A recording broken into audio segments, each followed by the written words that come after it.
Muitíssimo bom dia! Começa mais um dia de leitura da palavra, mais um dia a gente vai ler a palavra de Deus para mergulhar naquilo que Ele tem para nós. Que Deus te abençoe, seja muito bem-vindo, bem-vinda, que Deus te abençoe demais. Glória a Deus por você estar firme nesse propósito. Dia 72 da nossa leitura, é isso? 72 dias lendo a Bíblia junto. Que Deus possa te abençoar de forma sobrenatural. Que o Espírito Santo venha sobre você. Que a glória dele se revele, que você receba muito de Deus aí, muitíssimo bem-vindo, que você seja cheio de Deus hoje. Hoje a leitura é desafiadora, hein? Se prepara hoje aí com papel e caneta, porque hoje tem muita coisa, porque a gente vai ver as partes das visões de Daniel. Que Deus abençoe você demais em nome de Jesus Cristo. Vamos nessa? Pega a tua Bíblia aí, vamos orar, vamos pedir que o Espírito Santo venha sobre nós. Vamos pedir que Ele fale conosco, que a glória dele se manifeste em nossas vidas, através de nossas vidas. Se prepara, porque a gente vai ler bastante coisa hoje. Vamos nessa? Vamos orar? Vamos pedir que o Espírito Santo venha? Pai, nós queremos nos colocar diante de Ti, Senhor, pedindo que o Senhor venha nesta manhã e abra o nosso entendimento, para que nós possamos ouvir a Tua voz, e na Tua voz recebemos a direção que precisamos, o alimento que precisamos, a instrução que precisamos, meu Deus. Manifesta a Tua glória hoje em nós, através de nós, Senhor. Fala conosco na Tua palavra, em nome do Senhor Jesus Cristo, em nome de Jesus. Amém e amém. Vamos nessa? Pega a Bíblia aí, abre em Daniel capítulo 5. Nós vamos mergulhar na palavra que o Senhor tem para nós. Bom dia para todo mundo. Estou vendo várias pessoas chegando aqui de Curitiba, de fora de Curitiba, de Maceió, que eu vi aqui que escreveu. Que bênção. Porto Alegre. Escreve onde você está para eu te dar um oi, Porto Alegre. Mila escrevendo, te amo, te amo. Muito bem, Mi. Deus abençoe, viu? Glória a Deus. Reta final, é isso mesmo, Mi. 72 dias, estamos na reta final da leitura e eu quero te falar algumas coisas. Primeiro, põe na tua agenda que dia 26 de maio é o dia da formatura dos 100 dias da Bíblia, que vai acontecer presencialmente em Curitiba. Então, dia 26 de maio, à noite, a partir das 8 horas da noite, a gente vai ter a formatura dos 100 dias da Bíblia. Você pode vir para Curitiba receber teu diploma em mãos. Agora, se você não puder, você vai ter um link para poder imprimir teu certificado e se formar de alguma forma. Mas vamos junto até o fim, tá? Se você pode, vem para Curitiba. Tá chegando o dia. Oh, já tô ficando com saudade, quem escreveu. Eu também, vamos nessa. Eu vou, que legal. O Helder lá de Maceió escreveu, eu vou para a formatura, vem, hein? Vem com essa família linda que eu conheci aí em Maceió. Muitas pessoas aqui, Alvorada, Rio Grande do Sul, muitas pessoas acompanhando. Deus abençoe vocês, que a glória de Deus venha sobre a vida de vocês, em nome de Jesus Cristo. Um abraço para todo mundo que tá junto aí. Bom dia, Osasco, São Paulo, muitas pessoas. Vamos nessa? Pega a palavra, abre em Daniel, capítulo 5. Olha só. O 26 do 5, estarei em lua de mel, mas depois quero ir. Vem visitar, vem que você pega depois teu certificado, então. Brasília, tem muitas pessoas aí acompanhando. Vamos nessa. Caruaru, Pernambuco, olha quantos lugares, meu Deus do céu. Pega a palavra de Deus aí, abre em Daniel 5, Balneário Ipanema. Vários lugares aí. Bênção e bênção e bênção São Paulo. Vamos lá. Hoje, como eu te disse, a leitura está bastante desafiadora, porque nós vamos entrar na época das visões de Daniel, e as visões de Daniel estão ligadas diretamente ao Apocalipse, aos tempos do fim. Daniel, um jovem que não se contaminou com a Babilônia, um jovem que se posicionou para ter uma aliança com Deus, um jovem que queria viver com Deus o tempo inteiro. Na verdade, hoje quero mandar um abraço, esqueci, mas quero mandar um abraço. Vou mandar um abraço para Isabela, minha filha, Mateus, meu filho.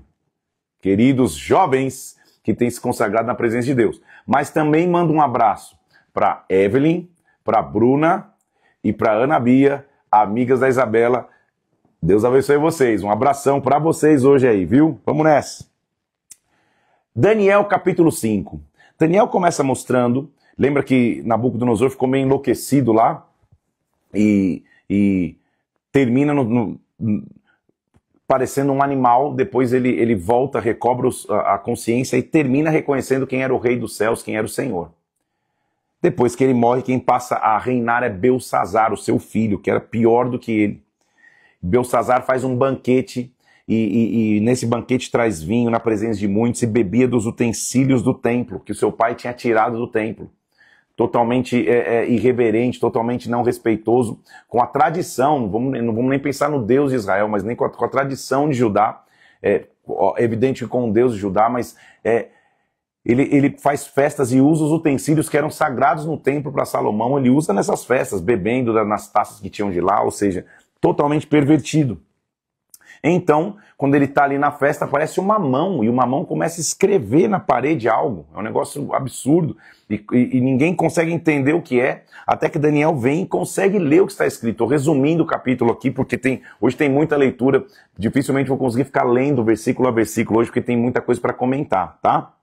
Vai ser uma dinâmica um pouco diferente. Então Daniel falou, olha, o rei... Eles chamam Daniel, sabiam que Daniel era um sábio, que conseguiria talvez discernir o que está escrito ali. Daniel aparece, não aceita presente nenhum que o rei vai dar, e ele relata o que o rei havia lido, o que estava escrito na parede. Ele diz assim, olha, essa é a escritura que está escrito na parede, versículo 25.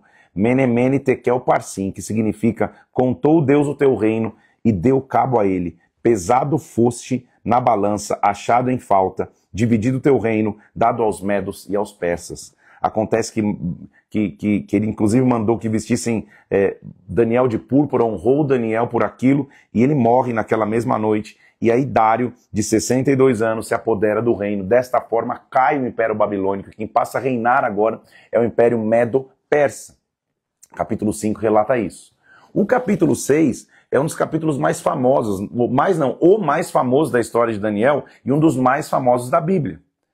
Acontece então que Dário consulta os seus conselheiros, sátrapas, governadores, 120 sátrapas que estavam no comando dele, e ele lança um decreto de que ninguém podia fazer oração a nenhum deus, se não fosse para o próprio Dário. Só que havia sobre Daniel um espírito de excelência, e havia sobre Daniel a consciência que ele tinha que ter aliança com o próprio Deus, que ele tinha que ter aliança com o Senhor. Então, como é proibido fazer as orações, e quem tinha feito isso eram os sátrapas que sabiam que Daniel orava, e falaram, ele não vai parar de orar, então o rei lança um decreto. Olha o que acontece, eles achavam que o que buscar Daniel, mas não encontravam porque Daniel era íntegro, então eles fizeram um decreto. Qualquer um, versículo 7, que fizer petição a qualquer deus, qualquer homem que não a ti, rei Dário, que seja lançado na cova dos leões. Então o rei faz um decreto dizendo que ninguém podia fazer orações a ninguém, senão ao próprio Dário.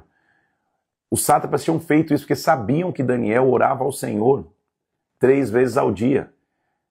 Quando esse decreto acontece, o que Daniel faz? Será que Daniel vai ficar com medo? Não. Versículo 10 diz que quando ele soube isso, ele entrou em casa, em cima do seu quarto, abriu as janelas e começou a orar de joelhos como costumava fazer. Ele fez o que ele fazia todos os dias. Como ele continua orando e sem parar, posicionado com o seu Deus, ele é lançado na cova dos leões. Você sabe disso. Então, disseram para ele, olha, dos exilados de Judá, tem um rapaz aí que não para de orar, que está descumprindo o seu decreto. Ele é chamado e é lançado, versículo 16, na cova dos leões. E o rei disse a Daniel, o teu Deus a quem você serve, que ele te livre. Evidente que trazem uma pedra, selam a boca da cova, para que nada se mudasse nesse decreto. Era uma sentença definitiva. É uma linda história, que só ela dá uma live, né, gente? O leão que ficava na cova ali, era o leão que eles deixavam algum tempo sem alimentação. Quando você lançava alguém na cova, não dava nem tempo do cara encostar no chão, o leão já devorava. Então eles lançam Daniel numa cova, selam a cova, para que os leões pudessem destruí-lo. O rei se dirigiu para o seu palácio, passou a noite em jejum, não deixou trazer a sua presença instrumentos de música e fugiu dele o sono, porque ele tinha respeito por Daniel, mas ele teve que cumprir seu próprio édito. Ele percebeu que ele caiu nessa pegadinha que os sátrapas tinham feito. Pela manhã, ao chegar diante da cova, ele chegou e chamou por Daniel com voz triste, meio que fazendo um teatro ali, Daniel, meio triste. Será que o teu Deus pode ter te livrado? E Daniel respondeu, versículo 21, ó rei, você vive eternamente. O meu Deus enviou o seu anjo, fechou a boca dos leões, para que não me fizessem dano, porque foi achada em mim inocência diante dele, e também contra ti, ó rei, não cometi delito algum. O rei então se alegrou sobremaneira, mandou tirar Daniel da cova. Assim foi tirado Daniel da cova, e nenhum dano se achou nele, porque crera no Senhor, seu Deus. Aqueles homens que tinham acusado Daniel, eles foram jogados na cova. E antes que eles chegassem no fundo da cova, foram esmigalhados pelos leões. Então o rei muda o decreto e diz assim, eu faço um decreto 26, versículo 26, que todos os homens tremam e temam perante o Deus de Daniel, porque ele é o Deus vivo. Ele livra, salva, faz maravilhas no céu e na terra. Daniel então prosperou no reinado de Dário e no reinado de Ciro, o persa. Meu Deus do céu. Daniel teve visões profundas então, e nós vamos entender os relatos de suas visões. Então a gente está vendo, a história vai voltar um pouquinho agora. Daniel, livre dos leões, livre na cova dos leões. Aí o capítulo 7 volta um pouquinho na história e vai mostrar o que aconteceu no primeiro ano de Belsazar. Lembra que Belsazar era aquele que veio depois de Nabucodonosor. Ele já morreu, ele já não está mais aqui. Ele morreu quando Daniel teve a visão no versículo 7 ali, a interpretação do que estava escrito. Mas ele vai voltar um pouco e agora eu vou me reservar aqui a não ficar só lendo, mas também comentando algumas coisas. Quero te dar uma dica, se você quiser entender um pouquinho mais e ter mais detalhes, é impossível numa live de 1 hora, onde a gente vai terminar Daniel e ainda vai entrar em Oséias, eu entrar com todos os detalhes. É realmente bastante complexo. Não sei se você já tem, mas você deveria ter esse material aqui, ó. A Bíblia em 100 dias. Ela é dividida por livros. Essa parte a gente está lendo são os livros proféticos. Então aqui você tem todos os comentários com mais detalhes, ó, do que a gente está lendo aqui. Por exemplo, que eu acabei de ler aqui, ó, isso aqui, ó. Daniel na cova dos leões, tá vendo? Você vai ler com bastante detalhe. Então, felipeparente.com. Acessa lá, você pode adquirir ou cada livro individualmente, ou o box completo, ó, que está aqui na minha mão, ó. Ó o box. Onde você tem todos os livros, você faz toda a leitura. Então, de deixar essa dica de novo aí, corre lá, assim que terminar essa live no site, adquire, porque a gente está terminando e você vai ter que estudar bastante depois. Então já faz isso, tá bom? Vamos lá. Capítulo 7, nós vamos começar a ver visões de Daniel. Estava Daniel no primeiro ano de Belsazar, rei da Babilônia, e teve Daniel sonhos e visões. Diante dos seus olhos, quando ele estava deitado no seu leito. Escreveu logo o sonho e relatou o resumo de todas as coisas. Falou Daniel, eu estava olhando durante a minha visão à noite, e os 4 ventos do céu agitavam o mar grande. Ele está vendo um caos. Os 4 ventos, ou seja, ventos de todos os lados agitando o mar. E eu vi 4 animais grandes, diferentes uns dos outros, que subiam do mar. Antes de ler, eu vou te explicar então. A primeira visão de Daniel são de 4 animais grandes. Esses 4 animais representam os 4 grandes impérios. Vou falar de novo, os 4 grandes impérios. Vai anotando isso. O primeiro era como um leão que tinha asas de águia. Não dá para explicar detalhes, eu só vou dizer o que significa, tá? Para você anotar aí. O primeiro era como um leão que tinha asas de águia. Essa é a figura da Babilônia. Foram arrancadas as asas, foram colocadas, foi levantada a terra, colocados 2 pés, como de homem, foi lhe dada a mente de um homem. Isso é Babilônia. Continuei olhando, e um segundo animal semelhante a um urso. Esta é a figura do Império Medo-Persa. Então, a Babilônia, Medo-Persa. Depois disso, continuei olhando, versículo 6, e vi um animal semelhante a um leopardo, com 4 cabeças. Essa é a figura da Grécia. Depois disso, um 4º animal espantoso, sobremodo forte, tinha grandes dentes, fazia em pedaços, pisava e sobejava tudo. Diferente de todos os animais, e esse animal tinha 10 chifres. Isso diz respeito a Roma. Então ele está falando dos 4 grandes impérios. Babilônico, Medo-Persa, grego, Império da Grécia, e Império Romano, Roma. Tá? Então os 4 animais diz respeito aos 4 grandes impérios que existiram na história. Ele está tendo essa visão quando está no primeiro, ele está na Babilônia. Mas ele está vendo que viria a Medo-Pérsia depois, como realmente veio no seu tempo. Está vendo que viria a Grécia, o Império Grego, e está vendo que viria Roma. Ele vê 10 chifres. Eu estava observando os chifres nesse último animal, o Império Romano, e eis que entre eles subiu outro pequeno chifre, diante do qual os 3 primeiros chifres foram arrancados. E nesse chifre havia olhos como de homem e uma boca que falava com insolência. Essa figura desse pequeno chifre que sobe do Império Romano é a figura do Anticristo. Então só vai anotando tudo isso, que quando a gente chegar em Apocalipse você vai lembrar. Olhei, Até que foram postos uns tronos, e o ancião de dias se assentou. Sua veste era branca como a neve, seus cabelos da cabeça pura como lã, seu trono era como chamas de fogo, suas rodas como fogo ardente. Então a sequência histórica é os 4 grandes impérios, Babilônia, Medo-Pérsia, Grécia e Roma. Depois o anticristo, mas depois do anticristo, o ancião de dias se senta. Quem que é o ancião de dias que tem cabelo branco como a neve e os olhos como chama de fogo? O próprio Deus, ele se senta no trono. Um rio saía diante dele. Milhares e milhares o serviam. Miríades e miríades de anjos estavam sobre ele. Ele se assentou no tribunal e abriram os livros. O ancião de dias, Deus se assentou no trono para julgar. Então olhei, por causa das vozes insolentes palavras que o chifre proferia. O anticristo, lembra? O chifre está falando. Estive olhando e vi que o animal foi morto. O seu corpo foi desfeito e entregue para ser queimado. Ou seja, esse animal que lançou o anticristo foi morto. Quanto aos outros animais, foi-lhes tirado o domínio. Foi-lhes dada a prolongação de vida por um prazo e um tempo. Ou seja, cada império tem o seu fim. Mas no final, quem reina, quem senta no trono é o ancião de dias. Tá entendendo comigo aí? Estou tentando ser o mais didático possível. Estava olhando nas minhas visões da noite e vinha nas nuvens, preste atenção, um como filho do homem. Ele foi até o ancião de dias e o fizeram chegar até ele. Quem que é este filho do homem? Meu Deus do céu, que Daniel está vendo. Daniel viu os 4 impérios do mundo que passou, viu o anticristo passando, mas depois de todos eles, ele viu alguém sentado no trono. E chega o filho do homem, o próprio Jesus Cristo, meu Deus. Meu Jesus amado, se chega até Jesus, até Deus que está sentado no trono.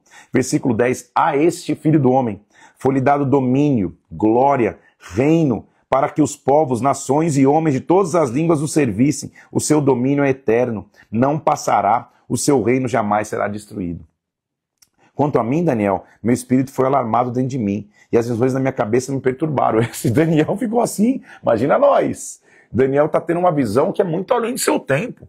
Ele está vendo os 4 grandes impérios, o anticristo, Deus sentado no trono e Jesus Cristo vindo para reinar. O domínio dele é eterno. Cheguei-me a um dos que estavam perto, pedi a verdade acerca disso. Falei, cara, estou tendo uma visão aqui. Ele conversou com alguém ali e ele me disse, me fez saber a interpretação. Ele vai explicar o que acabei de explicar aqui. Esses 4 grandes animais, versículo 17, são os 4 reis que se levantarão sobre a terra, os impérios. Mas os santos do Altíssimo receberão o reino e possuirão para todo sempre, de eternidade em eternidade. No fim, quem reina é o nosso Deus. Aí eu tive o desejo, Daniel está dizendo no versículo 19, de conhecer mais um pouco a respeito do 4º animal. Lembra que o 4º animal é Roma, é o Império Romano? Porque ele era diferente dos outros, muito terrível. Seus dentes eram de ferro, ele devorava e fazia pedaços e pisava tudo o que sobejava. Também a respeito dos 10 chifres que tinha na cabeça e um outro que subiu. 10 chifres são 10 inimigos do povo de Deus que se levantam, 10 numa figura numérica, que se levantam depois do Império Romano. Esse subiu e também eu quis olhar daquele pequeno chifre que subiu, quis entender o que era mais. Quem era aquele chifre que tinha olhos, uma boca que falava com insolência, parecia mais robusto que os seus companheiros? Ele está descrevendo o anticristo. Eu olhava e eis que o chifre fazia guerra contra os santos e prevalecia contra eles. Parece que o anticristo estava vencendo, até que, versículo 22, o ancião de dias veio e fez justiça aos santos do Altíssimo, e veio o tempo em que os santos possuíram o reino. Meu Jesus, que coisa maravilhosa! Então ele explicou, o 4º animal será um 4º reino da terra. Vai ser diferente de todos os reinos. Devorará a terra, pisará os pés, fará em pedaços. Os 10 chifres correspondem a 10 reis que se levantarão daquele mesmo reino. Quem vem depois, tentando dominar, depois do Império Romano. E depois dele se levantará outro, o anticristo, que será diferente dos primeiros e abaterá 3 reis. Proferirá palavras contra o Altíssimo, olha o anticristo. Magoará os santos do Altíssimo e cuidará em mudar os tempos e a lei. Os santos lhe serão entregues nas mãos, por um tempo, 2 tempos e metade de um tempo. Meu Deus, aí você já deve estar desmaiando. O que é isso? Ele está falando que o anticristo vai reinar por um tempo, 2 tempos e metade de tempo. 1 ano, 2 tempos e metade de um tempo. Se você contabiliza isso, são 3 anos e meio. Então o reinado do anticristo na grande tribulação, a grande tribulação são 7 anos. Por 3 anos e meio, na primeira metade ele reina. Na segunda metade, o ancião de dias assume o controle. Só para você entender quando eu estiver explicando em Apocalipse. Tá? Ele está tendo uma visão. Eu sei que é complexo, Mas vamos comigo aqui, por isso você tem que ter materiais de apoio, tá? Vamos nessa. Depois de 3 anos e meio, depois da metade da grande tribulação, versículo 26, se assentará no tribunal para lhe tirar o domínio, para destruir e consumir até o fim. Ele vai perder o seu domínio. O reino e o domínio, a majestade dos reinos debaixo de todo o céu serão dados ao povo dos santos do Altíssimo. O seu reino será reino eterno. Todos os domínios o servirão e lhe obedecerão. Meu Deus do céu, que visão espetacular. Aqui terminou o assunto. Olha o que Daniel está falando. Quanto a mim, versículo 28, Daniel, meus pensamentos me perturbaram. O meu rosto se empalideceu, mas eu guardei as coisas no coração. Se Daniel, que teve a visão, ficou perturbado, meu Deus, é muita coisa, imagina nós aqui em 10 minutinhos. Tudo bem? Então fica tranquilo aí. Você entendeu? Daniel está tendo uma visão dos tempos do fim. É óbvio que não dá para entrar em detalhes. Então, resumindo, ele viu os 4 grandes impérios, ele viu os 10 reis que vêm depois desses grandes impérios que oferecem oposição, e um que se levanta, um pequeno chifre que se levanta para falar infâmias contra os santos. Esse é o anticristo, que reina por 3 anos e meio, mas depois o ancião de dias se senta para julgar, e o domínio é dado ao filho do homem e ao povo do filho do homem. Ele está vendo os tempos do fim. Que coisa maravilhosa. Ele começa a ver com mais calma a visão sobre um carneiro e um bode. Capítulo 8. O carneiro, para te especificar, representa a Pérsia e o bode a Grécia. Tá bom? Tive uma visão depois daquela que eu tive no começo. Levantei os olhos e vi diante de mim um carneiro. Os persas, o Medo-Persas, tinha 2 chifres. Os 2 chifres eram altos, mais alto um do que o outro, e o mais alto subiu por último. Vi que o carneiro dava amarradas para o ocidente, para o norte, o carneiro estava atacando todos e ninguém podia resistir. Porém fazia segundo a sua vontade e se engrandecia. Eu estava observando e eis que um bode vinha do ocidente sobre toda a terra, a Grécia, sem tocar no chão. Esse bode tinha um chifre notável aos olhos de todos. Dirigiu-se ao carneiro, que tinha 2 chifres, que eu tinha visto, correu contra ele com todo o seu poder. Ele está tendo uma visão de animais se degladiando, e são os impérios, um tomando o outro. Vi chegar perto do carneiro, feriu, quebrou seus 2 chifres, o bode lançou por terra o carneiro, não houve quem pudesse livrar o carneiro do poder deste bode. A Grécia tomou o comando da Pérsia, do Império Medo-Persa. O bode se engrandeceu sobremaneira, e na sua força quebrou-lhe o grande chifre. Em lugar saíram chifres notáveis para os 4 ventos dos céus. De um dos chifres saiu um chifre pequeno, se tornou muito forte para o sul, para o oriente, para a terra gloriosa. Na história, isso foi Antíoco Epifanes, mas também pode ser a figura do anticristo na escatologia, tudo bem? Está vendo então a troca de comando nos reinos. Um carneiro que é vencido por o bode, mas depois um chifre levanta, líderes se levantando. Cresceu até atingir um exército, lançou a terra e os pisou, se engrandeceu, e ele começa a ver o domínio desse novo império. Então, quando eu ouvi isso, versículo 13, eu disse: até quando durará essa visão e o sacrifício diário, essa transgressão? Até quando? Ele me disse: até 2.300 tardes. E o santuário vai ser purificado. Tem tempo, tem limite o reinado desses impérios.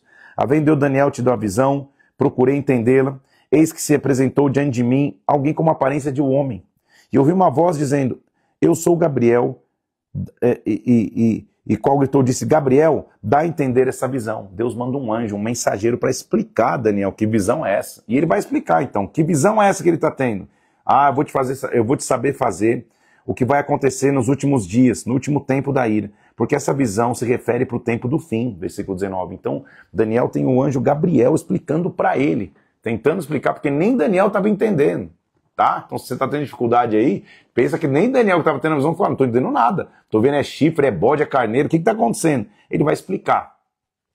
O carneiro de 2 chifres, o anjo Miguel está explicando, versículo 19. O carneiro de 2 chifres são os reis da Média e da Pérsia, eu já te falei isso, né? O bode é o rei da Grécia. O chifre grande de 2 olhos é o primeiro rei da Grécia, que possivelmente é Alexandre o Grande.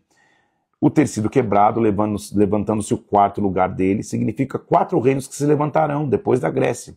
No fim do seu reinado, quando os prevaricadores acabarem, vai se levantar um rei feroz, especialista em intrigas, anticristo. Grande é o seu poder, Versículo 24, ele vai causar estupendas destruições, prosperará, vai fazer tudo o que lhe aprover, destruirá os poderosos e o povo santo. Por astúcia nos seus empreendimentos, fará prosperar o engano no seu coração, se engrandecerá, destruirá muitos que vivem desocupadamente. Levantar-se-á contra o príncipe dos príncipes. Quem é o príncipe dos príncipes? Jesus. Então o anticristo vai se levantar contra a mensagem de Jesus, mas será quebrado sem esforço de mãos humanas. Meu Deus do céu. Entenda a essência disso. Ele vai ser destituído sem esforço da mão humana. Deus vai entrar na história. A visão de tarde e de manhã que foi dita é verdadeira. Tu, porém, preserva a visão, porque se refere a dias muito distantes, Daniel. É o tempo do fim, Daniel. Eu, Daniel, enfraqueci, estive enfermo alguns dias e me levantei. Ele ficou até doente, tamanha visão que ele teve. Espantava-me com a visão e não havia quem a entendesse. Era algo muito profundo, porque Daniel era um menino consagrado a Deus. E porque você tem consagração a Deus, Deus vai te dar visões profundas. Hoje é fácil, entre aspas, a gente analisar a visão, porque a história já aconteceu. Parte dela, né? Os impérios já vieram, o anticristo ainda não se levantou, mas os impérios já vieram. Então a gente está vendo que a profecia é verdadeira, está vendo que a sequência de fatos é verdadeira. Estamos nesses tempos do fim. Quando ele entenda isso, quando ele se recobra dessa visão, agora já estamos no primeiro ano do rei Dário. E nesse primeiro ano, a palavra diz, no primeiro ano do reinado, eu, Daniel, entendi pelos livros que o número de anos que o Senhor tinha falado ao profeta Jeremias para as assolações de Jerusalém era de 70 anos. Então ele lê Jeremias e ele entende, opa, são 70 anos que a gente vai viver essa opressão de cativeiro. Então voltei o rosto ao Senhor para buscar a Deus com oração, com súplicas, com jejum, pano de saco e cinza.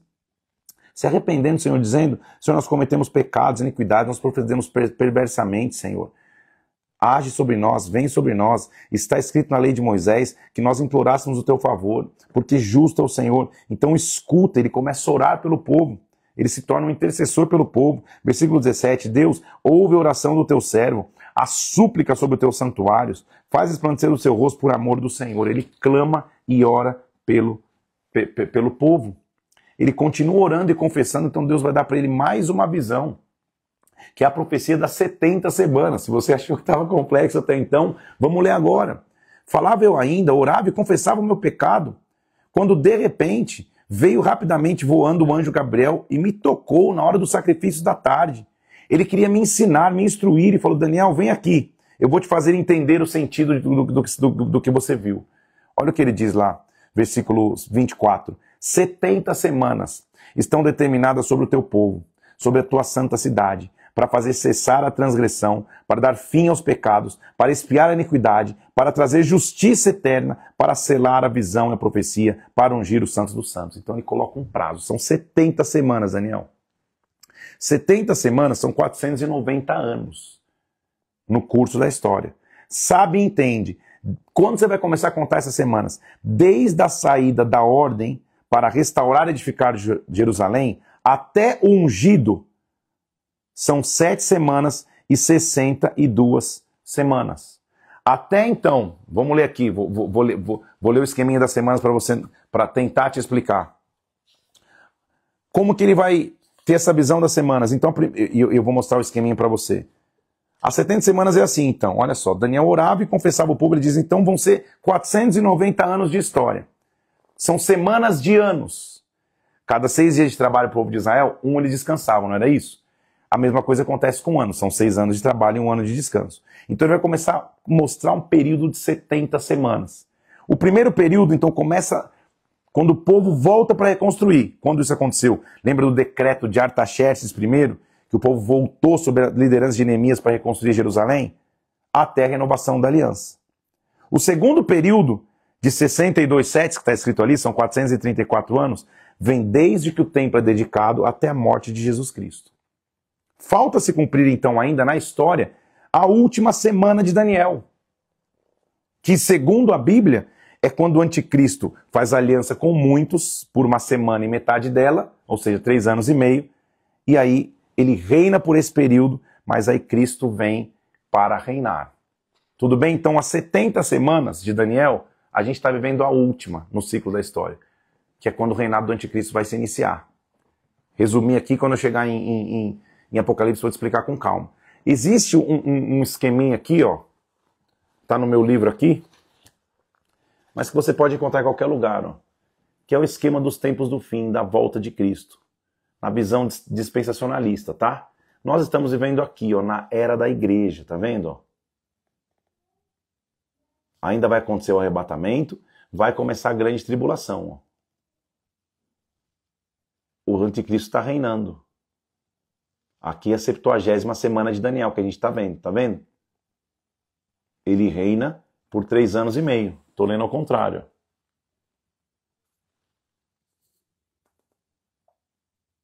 Tudo bem? E aí depois, entre os tempos do fim, eu te explico lá quando a gente chegar em Apocalipse. Então é isso que ele está vendo aqui, o que acontece na grande tribulação, a última semana. Nesta semana, nessa última semana de Daniel que a gente está vivendo, que é o que falta acontecer no decorrer da história, depois de 62 semanas, será morto o ungido. Já não estará, versículo 26. E o povo de um príncipe que há de vir destruirá a cidade e o santuário. Até o fim haverá guerra. Este que fará guerra contra o ungido, o anticristo, versículo 27, fará firme aliança com muitos por uma semana, metade de uma delas, 3 anos e meio, lembra que eu te falei? Fará cessar o sacrifício, as ofertas de manjares, até que a destruição que está determinada se derrame sobre ele. Então, qual que são as semanas? Primeiro, que ele escreve lá 7 setes, ou seja, 49 anos. Vem desde o período de construir o muro até a aliança com Jerusalém. Depois ele fala 62 setes, semanas, dá 434 anos, que é desde que reconstruiu o templo até a crucificação de Jesus Cristo. Falta um 7, uma semana de Daniel, são 7 anos, que é o que não se cumpriu ainda, que é a grande tribulação. São 7 anos, 3 anos e meio do reinado do anticristo, 3 anos e meio que Cristo volta no meio da grande tribulação e acaba com o reinado do anticristo. Para você não ficar perdido, então, o que nós cremos? O que eu creio? Estamos na era da igreja. Vem o arrebatamento. Os salvos em Cristo são arrebatados. Começa a grande tribulação, onde o reinado do anticristo estabelece. Então eu e você, salvos em Cristo, no meu entendimento, na minha leitura e interpretação bíblica, quando a gente chegar em Apocalipse, a gente não vai participar dessa grande tribulação. A gente vai estar glorioso na presença do Pai. No meio da grande tribulação, depois da metade da última semana de Daniel, 3 anos e meio, que a gente acabou de ler aqui, Cristo volta. E agora para reinar. E a paz se estabelece. E a paz de Cristo se estabelece na terra. Até que ele reina eternamente. Nós vamos ler isso com calma em Apocalipse.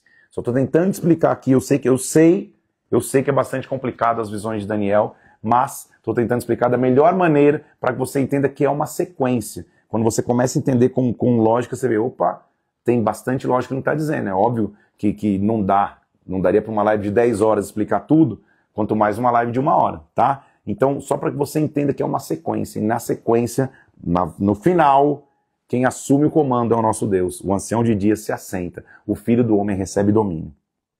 Ele começa tendo visões, então, agora no Rio Tigre, quando eles estão autorizados para voltar.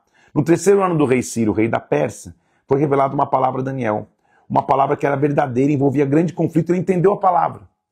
Quando ele ouviu isso, que ia chegar o tempo deles voltarem, versículo 2, naqueles dias eu, Daniel, pranteei durante 3 semanas. Olha o propósito como Daniel, 21 dias. É o que eu vou fazer, nós nos preparando para o congresso aqui, do dia 1 de maio até o dia 21.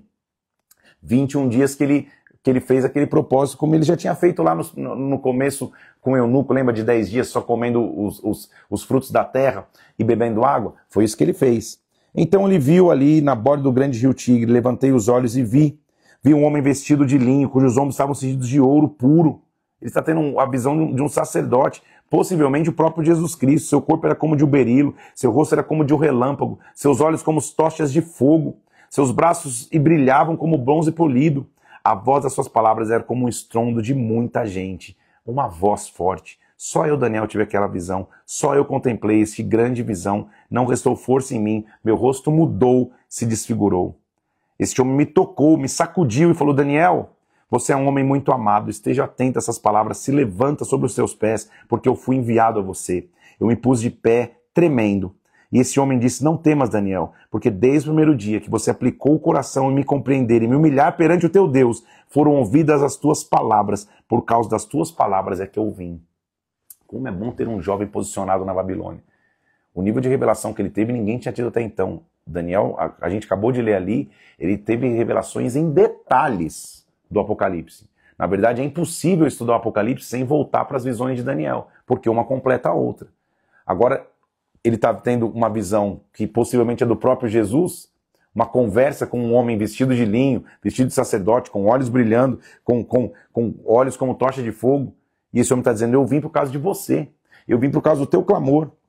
Mas, na minha tentativa de vir, o príncipe do reino da Pérsia, o inimigo, me resistiu por 21 dias. Quanto tempo ele jejuou? Porém, Miguel, um dos primeiros príncipes, veio me ajudar e eu obtive vitória sobre os reis da Pérsia. Nada impede o poder de Deus. Agora eu vim fazer-te entender o que há de acontecer no povo nos últimos dias. Esse, como semelhança dos filhos do homem, ele me tocou os lábios. Eu passei a falar daquilo que estava diante de mim. Meu Senhor, por causa da visão, me sobrevieram dores, não me ficou força alguma. Ele está vendo o que aconteceu com ele, como ele teve essas visões. E aquele homem que ele está tendo a visão disse, não temas, homem muito amado, paz seja contigo, seja forte. Ao falar comigo, fiquei fortalecido e disse, fala, meu Senhor, pois me fortaleceste. Sabe por que eu vim a ti? Eu tornarei a pelejar contra os príncipes da Pérsia, saindo, eis que virá o príncipe da Grécia. Vai vir depois da Pérsia vem a Grécia. Mas eu te declararei o que está expresso na escritura da verdade. Ninguém há que esteja ao meu lado contra aqueles, a não ser Miguel, vosso príncipe. Você vai lutar. Os reis do norte e rei do sul, é a história que vai acontecer. Ele está vendo que 3 reis vão se levantar na Pérsia. Lembra que eu já falei de Antíoco Epifânio. Depois ia se levantar um rei poderoso na Grécia, Alexandre o Grande. Depois se levantar os descendentes da Grécia, o Egito, o reino do norte, a Síria. Ele está vendo as nações que vão se levantar depois, com mais detalhes no capítulo 11. Um renovo da linhagem do Egito, os faraós, a Síria se levantar, o Egito ia se levantar, Ptolomeu III, vários reis da história se levantar. No capítulo 11 ele está contando o trajeto da história que ia acontecer e como os impérios vão se levantar mais uma vez. Mas o último rei que se levantaria, versículo 36 do capítulo 11, faria segundo a sua vontade, se levantaria, se engrandeceria contra o Deus dos deuses, o anticristo mais uma vez, falaria coisas incríveis, seria próspero até que se cumpra a indignação, porque está determinado o seu feito. Com o auxílio de um Deus estranho agirá contra todas as poderosas fortalezas, mas no tempo do fim, o rei do sul lutará contra ele. Deus vai se levantar no tempo do fim. E aí ele tem a última visão no capítulo 12 sobre o tempo do fim. O que vai acontecer nos 3 anos e meio, e a gente vai ler isso também em Mateus capítulo 24.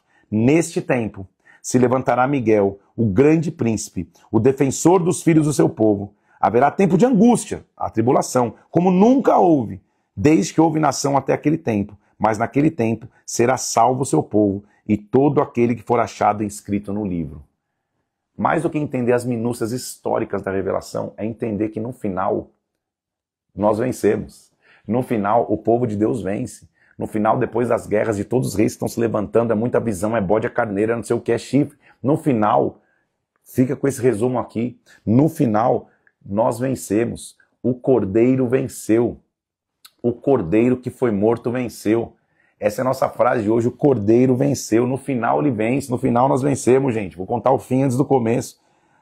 Haverá um tempo de grande angústia, mas todos que foram achados escritos no livro vão ser salvos. Que livro é esse? O livro da vida, o livro da salvação, o livro daqueles que creem em Jesus Cristo. Muitos dos que dormem no pó da terra ressuscitarão para a vida eterna. Tu, porém, Daniel, encerra essas palavras, sela esse livro até o tempo do fim. Muitos vão tentar entendê-lo, e o saber se multiplicará.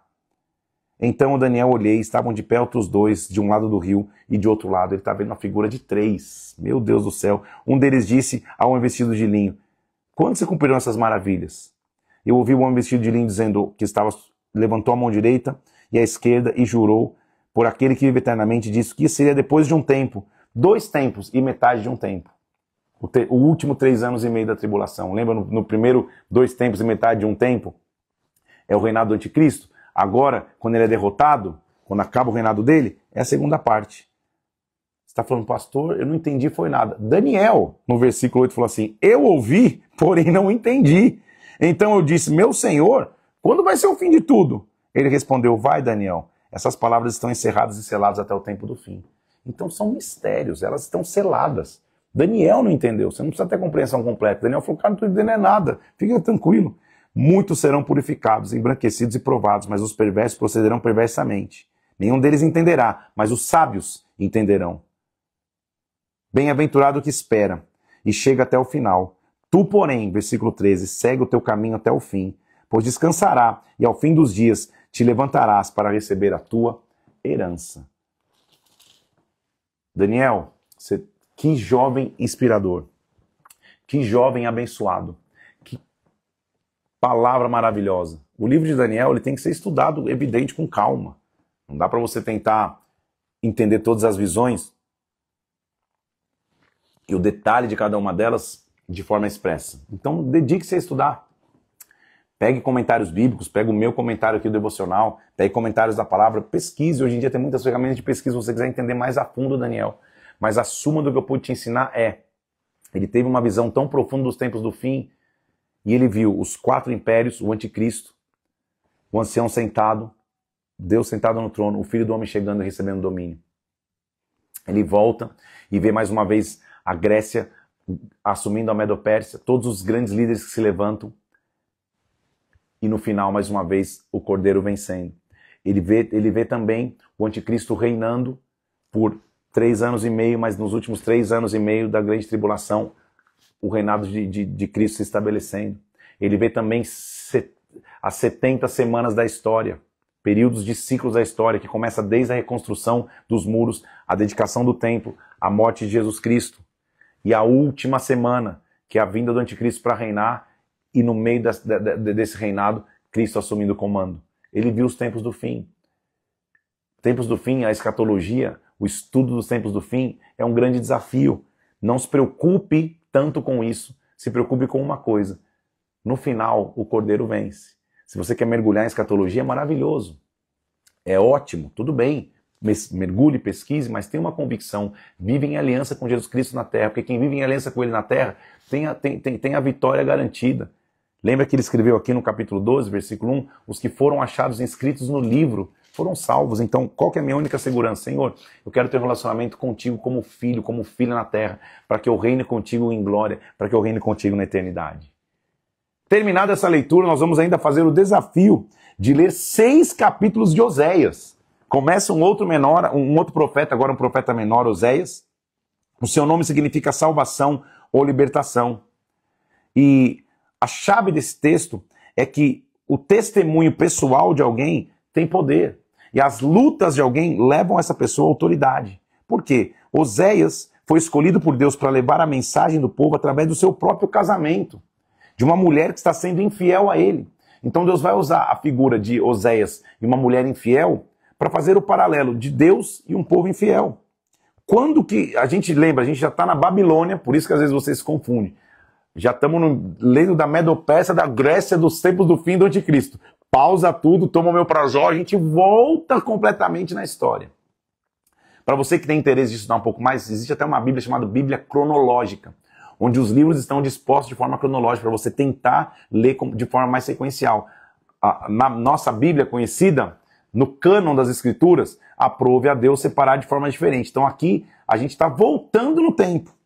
Oséias é um profeta que profetizou através da nomeação do reino do sul em Judá, no tempo de Uzias, Jotão, Acás e Ezequias. E no tempo do reino do norte, quando Jeroboão II estava reinando. Neste tempo, ele está profetizando. Então é antes do exílio, no tempo da perdição e da imoralidade dos reis. Um desastre estava vindo para Israel, estava se aproximando. Por quê? Um povo que tinha paz, abundância, prosperidade, agora estava vivendo uma anarquia. Essa anarquia ia levar para um colapso político da nação durante alguns anos, líderes corruptos, com famílias instáveis, a imoralidade estava generalizada, o ódio entre as classes estava gigantesco, a pobreza estava crescendo, a nação estava se perdendo. Oséias oferece esperança, tentando inspirar o povo a se voltar a Deus. O livro de Oséias, então, é a respeito de um povo que precisa ouvir sobre o amor de Deus. O povo pensava que o amor podia ser comprado. Mas não, o amor é uma busca. O amor é uma entrega. O amor é conquistado por objetos sem valor. É isso que Oséias vai mostrar. Deus queria que Israel conhecesse o seu amor. e o povo buscava objetos sem valor, buscava a idolatria. O problema, então, era como levar a palavra de Deus de amor a um povo que não estava dando ouvidos. Então, sabe o que Deus fez? Que a vida do profeta seja um sermão. Já que vocês não estão entendendo, que a vida dele seja um sermão. Oséias se casaria com uma mulher impura, uma mulher de prostituições. Ele amaria imensamente essa mulher, teria filhos com ela, iria atrás dela e a traria de volta mesmo quando ela o abandonasse.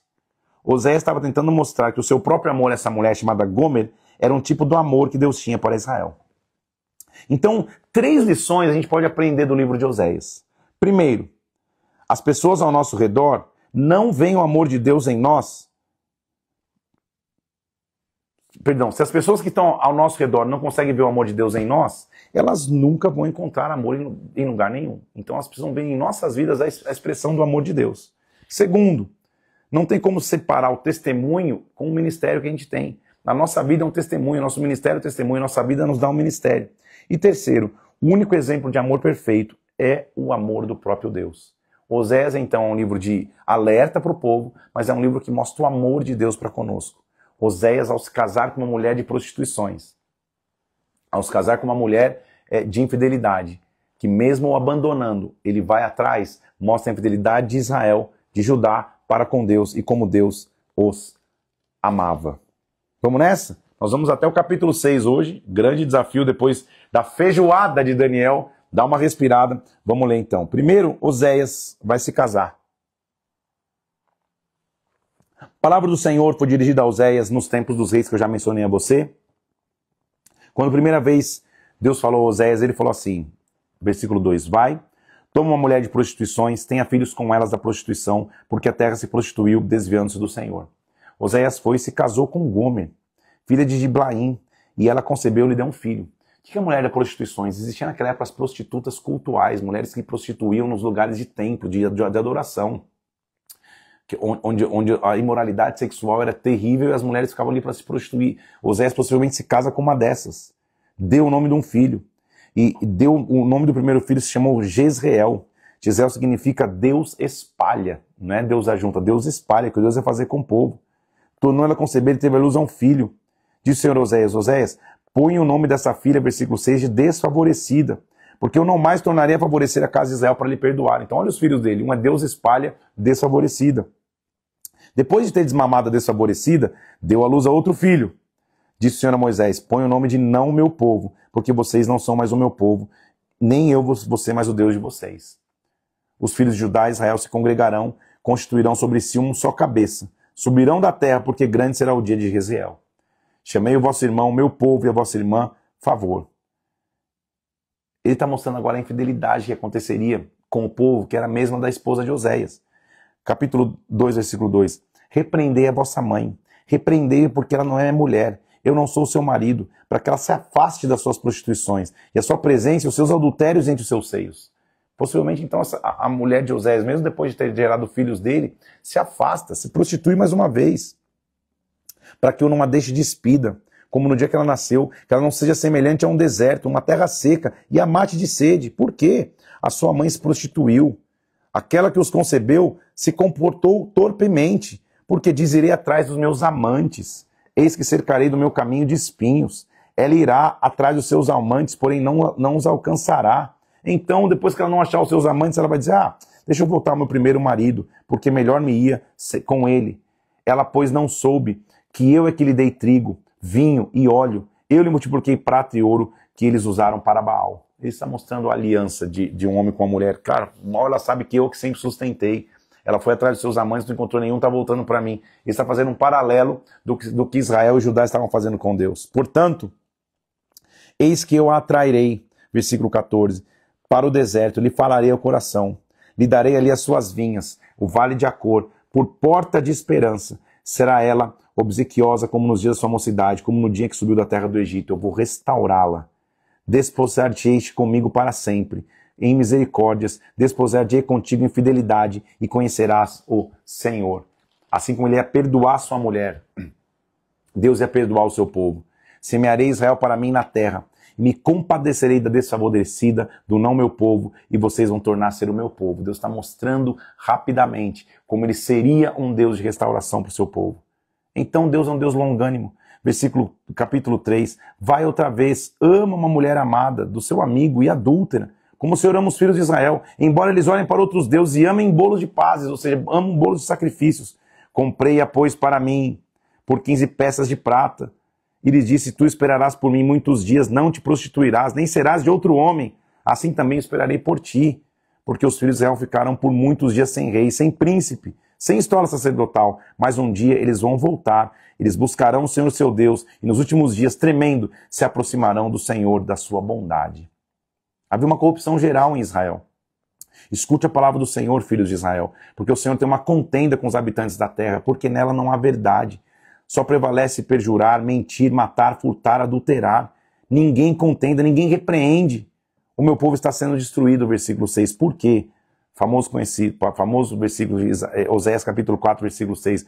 O meu povo está sendo destruído, porque lhe falta o conhecimento. Porque tu, sacerdote, rejeitaste o conhecimento, eu também te rejeitarei, para que não seja sacerdote diante de mim, porque você esqueceu da lei do teu Deus, eu me esquecerei dos teus filhos. O meu povo perece por falta de conhecimento. Graças a Deus, você está aqui há 72 dias buscando conhecimento. Você não vai perecer. Olha o que estava acontecendo em Israel. Alimentos do pecado do povo, da maldade, comem, mas não se fartam, entregam-se à sensualidade, mas não se multiplicarão, porque ao Senhor deixaram de adorar. A sensualidade, o vinho e o mosto tiram o entendimento. Meu povo consulta pedaços de madeira, se prostitui e abandonam a Deus. Estão entregues a ídolos.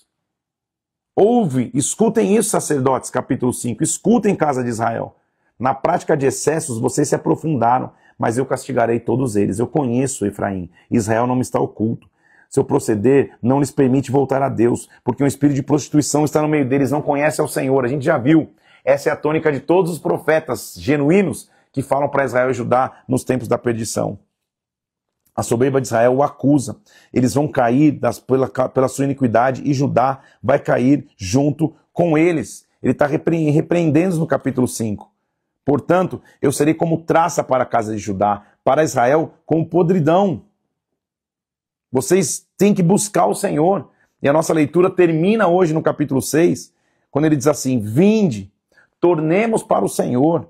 Ele nos despedaçou, mas nos sarará, fez a ferida e ligará. Depois de 2 dias nos trará vigor de novo, e ao 3º dia nos levantará e viveremos diante dele. O nosso desafio, de acordo com Oséias, é o versículo 3. Conheçamos e prossigamos em conhecer ao Senhor. A sua saída, como amanhã, como amanhecer, é certa. Ele descerá sobre nós como chuva serôdia, chuva da colheita, que rega a terra. Vamos conhecer ao Senhor. Porque o que eu quero, versículo 6, é misericórdia, não sacrifício. Não adianta você sacrificar e não ter a presença de Deus, e não ter aliança com Deus. Eu quero conhecimento de Deus mais do que holocaustos. Todos transgrediram a aliança, como Adão. Vejo uma coisa horrenda na casa de Israel. Prostituição em Efraim, Israel contaminado e Judá ceifado. Estamos vendo mais uma vez um profeta alertando. E agora na sua própria história. É interessante ver como Deus levantava os profetas, porque um não casou, não teve filhos, como nós já vimos, Jeremias. Outro, sua esposa morreu e Deus disse, nem entre em luto. Não entre em luto, porque é assim que o povo vai ser, eles não vão ter tempo de chorar. Ezequiel. Agora a gente está vendo um outro profeta, Oséias, casando-se com uma prostituta, que o abandona, que foge atrás de seus amantes, e ele a perdoa, para mostrar que Deus é perdoar Israel. Deus é muito específico, porque tudo que ele quer mostrar é o quanto ele nos ama.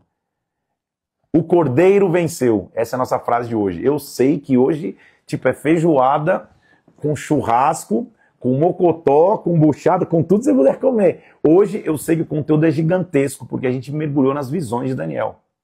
Espero ter sido o mais didático possível para que você possa aprender que o Cordeiro venceu. Vou terminar essa live de hoje, a live que você tem que assistir umas 200 mil vezes, tem que ler material de apoio, tem que buscar mergulhar em Daniel. Quando a gente chegar em Apocalipse, eu vou voltar a falar, lembra da 70ª semana de Daniel? Da última semana de Daniel que falta? É isso, é aquilo. O final de tudo, o Cordeiro venceu. Tenhamos aliança com Deus, porque o Cordeiro sempre vence. Deus abençoe o teu dia, Deus abençoe a sua terça-feira, que você seja cheio de Deus na terça-feira. O Cordeiro venceu. Vou subir essa live agora Comenta ali, escreve: o Cordeiro venceu. Deus te abençoe, Deus te guarde. Tenha um dia muito abençoado. Fique na presença de Deus. Um abraço para você. Até amanhã, às 6 horas da manhã. Deus te abençoe.